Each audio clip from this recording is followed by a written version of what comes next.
Kunwari, 1, 2, 3. Taxpayers classification daw. Kunwari, individual. Diba? Tapos, pangalan. Aquino. Danilo. D. Trade name. Wala. Street. Hotel. Tapos, kunwari, Jacinto. Enter. Ibaba. Mo. City province. Malabon City. So, ikaw na yan, ha? Okay. RDO nga pala. Wala pa. So, may RDO natin. 026. Ito.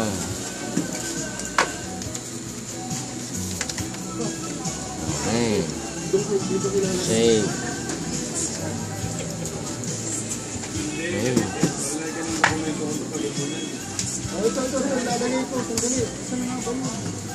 Wala ba tayo mag-close? Kailangan pa sir na yan. Confused.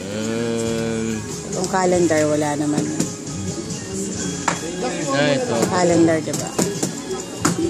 Ayan. Save. Close. Ayan. So, kunwari, purchases lang. Sige, add tayo. Kunwari. Sir, kunyari yung pinagpa-purchases isa lang, pwede ba pag total na lang yun? Kaya, yung sa isa lang kumukuha ng goods, sa isang ano ka lang nagpa-purchase, pwede ba i-total na lang yung amount? Kaya kasi may day 1, day 2. Pwede ba i-total na o kailangan day 1, day 2 pa rin? Hindi, kahit na i-total nyo. Pero sa isang buwan lang na yun. Oo, sa isang buwan po, pwede yung i-total na. Kasi isa lang naman siyang kinukunan. Okay lang. Last name pala. Ngari, Dizon. Danilo. D. Exempt. Wala. Gross taxable, kunwari, 10,000. Ano na siya? 12%. Diba? Ano na sa 12? Oo. Lalagay muna. 12. Okay. Save.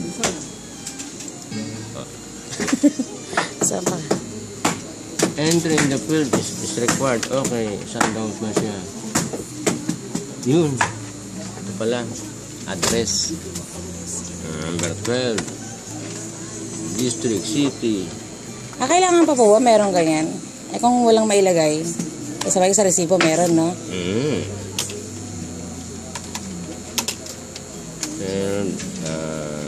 Herrera.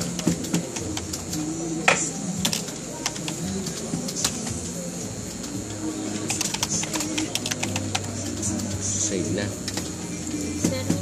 Exit.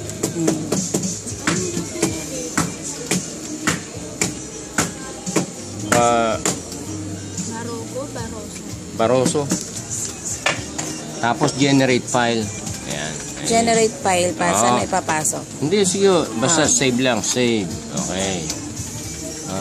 Purchase transaction. Total input. Okay. Do you want to view? Yeah.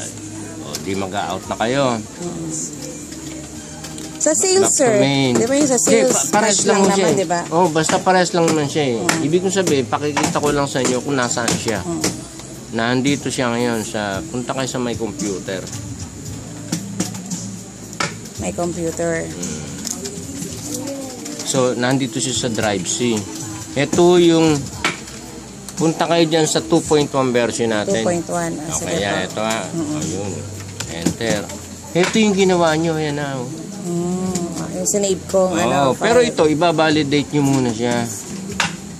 Bago nyo i-save. Sa CD. Okay, iyan to, iba-burn nyo siya. Pababurn nyo siya. Kung meron kayong burner, kayo magbaburn. I-burn na, diretso na ipapasok na lang yan. Kung wala, pa-burn, i-save nyo sa USB, pa-burn nyo sa iba. Eto na siya. Ito, ayun na yung ano doon.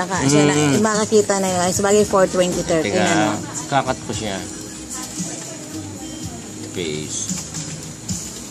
Eto ngayon, siya iba-validate nyo. Punta kayo sa validation. Eto.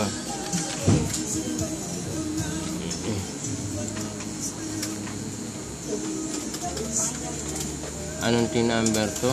1, 2, 3. 1, 2, 3, 4, 5, 6, 7, 8, 9. Ayan, Tapos validate. 4. Hindi, validate po muna. Tapos, desktop.